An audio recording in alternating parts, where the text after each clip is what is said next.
ರಮೇಶ್ ತಮ್ಮ ಪತ್ನಿ ಮೇಧಾ ಜೊತೆ ಮಾತನಾಡ್ತಾ ಇರುವಾಗ ಅವರ ಫೋನ್ಗೆ ಒಂದು ಟ್ರಾಫಿಕ್ ಚಲನ್ ಸ್ವೀಕೃತವಾಗುತ್ತೆ. ರಮೇಶ್ ಅವರಿಗೆ ಆಶ್ಚರ್ಯ ಆಗುತ್ತೆ. ಅದು ಓವರ್ ಸ್ಪೀಡ್ ಅಂತ 2,000 ರೂಪಾಯಿ ದಂಡದ ಚಲನ್ ಆಗಿತ್ತು. ಅದರಲ್ಲಿ ಪಾವತಿಗೆ ಲಿಂಕ್ ಕೂಡ ಇತ್ತು. ಆದರೆ ಅವರು ಯಾವಾಗಲೂ ಮಿತಿಯೊಳಗೆ ಡ್ರೈವ್ ಮಾಡ್ತಾ ಇದ್ರು. ಒಂದ್ ವೇಳೆ ಪಾವತಿಸದೆ ಹೋದ್ರೆ ಏನಾಗುತ್ತೆ ಅಂತ ಮೇಧಾ ಕೇಳ್ತಾರೆ. ದಂಡ ಪಾವತಿ ಮಾಡದಿದ್ರೆ ಕೋರ್ಟ್ ನೋಟಿಸ್ ಕಳಿಸ್ತಾರೆ, ಆಗ ಪಾವತಿ ಮಾಡಲೇಬೇಕು ಅಂತ ರಮೇಶ್ ತಿಳಿಸ್ತಾರೆ.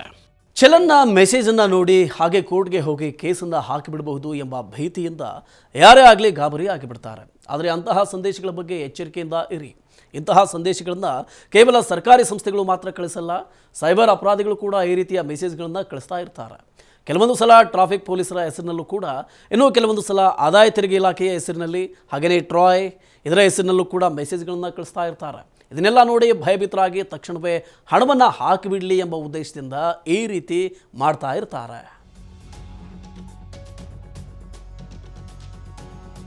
ರಮೇಶ್ ಅವರಂತೆ ಲಕ್ಷಾಂತರ ಜನರಿಗೆ ಸೈಬರ್ ಅಪರಾಧಿಗಳು ಇಂತಹ ಸಂದೇಶಗಳನ್ನು ಕಳಿಸ್ತಾರೆ. ಇದನ್ನ ಬಲ್ಕ್ ಮೆಸೇಜಿಂಗ್ ಅಂತ ಕರೀತಾರೆ. ಎಷ್ಟೋ ಸಲ ಜನರಿಗೆ ಕರೆ ಕೂಡ ಮಾಡ್ತಾರೆ. ನಿಯಂತ್ರಕ ಸಂಸ್ಥೆ ಅಥವಾ ಸರ್ಕಾರಿ ಏಜೆನ್ಸಿಗಳಿಂದ ಕರೆ ಮಾಡ್ತಿರೋದಾಗಿ ಹೇಳ್ತಾರೆ. ಆದಾಯ ತೆರಿಗೆ ಇಲಾಖೆ ಹೆಸರಿನಲ್ಲಿ ಕರೆ ಮಾಡಿದಾಗ ಇಂತಹ ಅನೇಕ ಪ್ರಕರಣಗಳು ಬೆಳಕಿಗೆ ಬಂದಿದೆ. ರೀಫಂಡ್ ಸಿಗಲ್ಲ ಅಥವಾ ರಿಟರ್ನ್ ರಿಜೆಕ್ಟ್ ಆಗುತ್ತೆ ಅಂತ ನಾಗರಿಕರಿಗೆ ಕರೆ ಮಾಡಿದವರು ಹೇಳ್ತಾ ಇದ್ರು. ಹೀಗೆ ಬೆದರಿಕೆ ಹಾಕಿದ ಮೇಲೆ ಮೆಸೇಜ್ಗೆ ಬಂದಿರುವ ಲಿಂಕ್ ಕ್ಲಿಕ್ ಮಾಡಿ ಅಂತ ಹೇಳ್ತಿದ್ರು. ಆ ಲಿಂಕ್ ಕ್ಲಿಕ್ ಮಾಡ್ತಿದ್ದ ಹಾಗೇನೆ ನಿಮ್ಮ ಫೋನಲ್ಲಿ ಥರ್ಡ್ ಪಾರ್ಟಿ ಆ್ಯಪ್ ಡೌನ್ಲೋಡ್ ಆಗುತ್ತೆ. ಈ ಆ್ಯಪ್ ವಿವಿಧ ಬಗೆಯ ಪರ್ಮಿಷನ್ ಕೇಳುತ್ತೆ. ಈ ಎಲ್ಲದಕ್ಕೂ ಆಕ್ಸೆಸ್ ಕೊಟ್ಟು ನಿಮ್ಮ ವೈಯಕ್ತಿಕ ಮತ್ತು ಬ್ಯಾಂಕ್ ವಿವರಗಳನ್ನು ವೆರಿಫೈ ಮಾಡ್ತಿದ್ದ ಹಾಗೆ ನಿಮ್ಮ ಬ್ಯಾಂಕ್ ಖಾತೆಯಿಂದ ಹಣ ಕಡಿತವಾಗುತ್ತೆ. ಟ್ರಾಯ್ ಹೆಸರಲ್ಲೂ ಕೂಡ ಇಂತಹ ಕರೆಗಳನ್ನು ಮಾಡಲಾಗುತ್ತೆ. ನಿಮ್ಮ ನಂಬರ್ ಡಿಸ್ಕನೆಕ್ಟ್ ಮಾಡುವ ಬೆದರಿಕೆಯೊಂದಿಗೆ ಕರೆ ಶುರು ಮಾಡ್ತಾರೆ. ನಿಮ್ಮ ಸಂಖ್ಯೆಯನ್ನು ಬಳಸಿ ಅಪರಿಚಿತರು ತಪ್ಪಾದ ಸಂದೇಶಗಳನ್ನು ಕಳಿಸಿದ್ದಾರೆ ಅಂತ ಕರೆ ಮಾಡಿದವರು ಹೇಳ್ತಾರೆ. ಅಕ್ರಮ ಚಟುವಟಿಕೆಗಳಿಗೆ ನಿಮ್ಮ ಆಧಾರ್ ಸಂಖ್ಯೆ ಬಳಸಿ ಅನೇಕ ಸಿಮ್ ಕಾರ್ಡ್ ಪಡೆಯಲಾಗಿದೆ ಅಂತ ಹೇಳ್ತಾರೆ. ಗ್ರಾಹಕರು ತಮ್ಮ ನಂಬರ್ ಡಿಸ್ಕನೆಕ್ಟ್ ಆಗಬಾರ್ದು ಅಂತ ಬಯಸಿದರೆ ಅವರು ದಂಡ ಪಾವತಿಸಬೇಕು ಅಂತ ಕರೆ ಮಾಡಿದವರು ಹೇಳ್ತಾರೆ. ಹೀಗೆ ಜನರು ಇಂತಹ ವಂಚನೆಯ ದಾಳಕ್ಕೆ ಬೀಳ್ತಾರೆ. ದೂರಸಂಪರ್ಕ ನಿಯಂತ್ರಕ ಟ್ರಾಯ್ ಇಂತಹ ಕರೆಗಳನ್ನು ತಮ್ಮ ಸಂಸ್ಥೆ ಮಾಡೋದಿಲ್ಲ ಅಂತ ಹೇಳಿದೆ. ಈ ರೀತಿಯ ಬೆದರಿಕೆ ಕರೆ ಬಂದರೆ ಸೇವಾದಾತರನ್ನಾಗಲಿ ಅಥವಾ ಟೆಲಿಕಾಂ ಕಂಪನಿಯನ್ನಾಗಲಿ ಸಂಪರ್ಕಿಸಿ ಅನ್ನೋದು ಟ್ರಾಯ್ನ ಮನವಿ. ಜನರನ್ನ ಸೈಬರ್ ಅಪರಾಧಿಗಳು ಹೇಗೆ ಟಾರ್ಗೆಟ್ ಮಾಡ್ತಾರೆ ಅನ್ನೋ ಬಗ್ಗೆ ಸೈಬರ್ ಅಪರಾಧ ತಜ್ಞರಾದ ಕಾಮಾಕ್ಷಿ ಶರ್ಮಾ ಅವರನ್ನ ಕೇಳೋದಾದ್ರೆ, ನಿಮ್ಮ ಗೂಗಲ್ ಸರ್ಚ್ ಹಿಸ್ಟ್ರಿ ಸೈಬರ್ ಅಪರಾಧಿಗಳಿಗೆ ಸುಲಭವಾಗಿ ಸಿಗುತ್ತೆ. ಅವರು ನಿಮ್ಮ ಸೋಷಿಯಲ್ ಮೀಡಿಯಾ ಚಟುವಟಿಕೆಯ ಮೇಲೆ ನಿಗಾ ವಹಿಸ್ತಾರೆ. ಹಾಗೆ ನಿಮ್ಮ ವೈಯಕ್ತಿಕ ವಿವರಗಳನ್ನು ಕದೀತಾರೆ.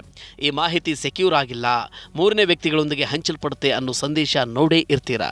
ಹೀಗೆ ಸೈಬರ್ ಅಪರಾಧಿಗಳು ಸಾಮಾಜಿಕ ಮಾಧ್ಯಮದಲ್ಲಿ ಹುಡುಕುವಿಕೆ ಮತ್ತು ನಿಮ್ಮ ಆಯ್ಕೆಯ ಮಾಹಿತಿಯನ್ನು ಆಧರಿಸಿ ನಿಮಗಾಗಿಯೇ ಸ್ಕ್ಯಾಮ್ ವಿನ್ಯಾಸ ಮಾಡ್ತಾರೆ. ವಿವಿಧ ನಿಯಂತ್ರಕಗಳ ಪರವಾಗಿ ಹಣ ಸಂಗ್ರಹಿಸುವ ಕರೆಗಳನ್ನು ನಿರ್ಲಕ್ಷಿಸಿ ಯಾವಾಗಲೂ ಕ್ರಾಸ್ ಚೆಕ್ ಮಾಡಿ. ಕಾನೂನುಬದ್ಧ ನಿಯಂತ್ರಕಗಳಾಗಲಿ ಸರ್ಕಾರಿ ಏಜೆನ್ಸಿಗಳಾಗಲಿ ಇಂತಹ ಸಂದೇಶಗಳನ್ನು ರವಾನಿಸುವುದಿಲ್ಲ.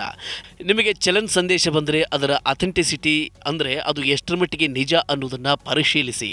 ಹೇಗೆ ಅನ್ನೋದಾದರೆ chalan.parivahan.gov.in ನಲ್ಲಿ ಚಲನ್ ಸಂಖ್ಯೆ ಅಥವಾ ವಾಹನ ಸಂಖ್ಯೆಯನ್ನು ನಮೂದಿಸಿ ವೆರಿಫೈ ಮಾಡಿ.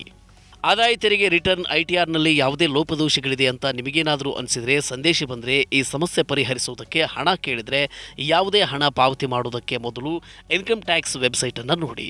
ಜಾಲತಾಣ www.incometax.gov.in ನಿಮ್ಮ ಪ್ಯಾನ್ ಸಂಖ್ಯೆ ಮತ್ತು ಪಾಸ್ವರ್ಡನ್ನು ಹಾಕಿ ಲಾಗಿನ್ ಆಗಿ. ಅದರಲ್ಲಿ ನೋಡಿ ನಿಮ್ಮ ರಿಟರ್ನ್ ಮತ್ತು ರೀಫಂಡ್ ವಿವರಗಳು ವೆಬ್ಸೈಟ್ನಲ್ಲಿ ಅಪ್ಡೇಟ್ ಆಗಿರುತ್ತೆ. ನಿಮ್ಮ ನಂಬರ್ ರದ್ದಾಗುತ್ತೆ ಅಂತ ಬೆದರಿಕೆ ಕರೆಗಳು ಸ್ವೀಕೃತವಾದರೆ ಹೆದರಬೇಡಿ. ಕರೆ ಮಾಡಿದವರನ್ನ ನಂಬಬೇಡಿ. ನಿಮ್ಮ ದೂರ ಸಂಪರ್ಕ ಸೇವಾದಾತರ ಕಸ್ಟಮರ್ ಕೇರ್ ಅನ್ನು ಸಂಪರ್ಕಿಸಿ.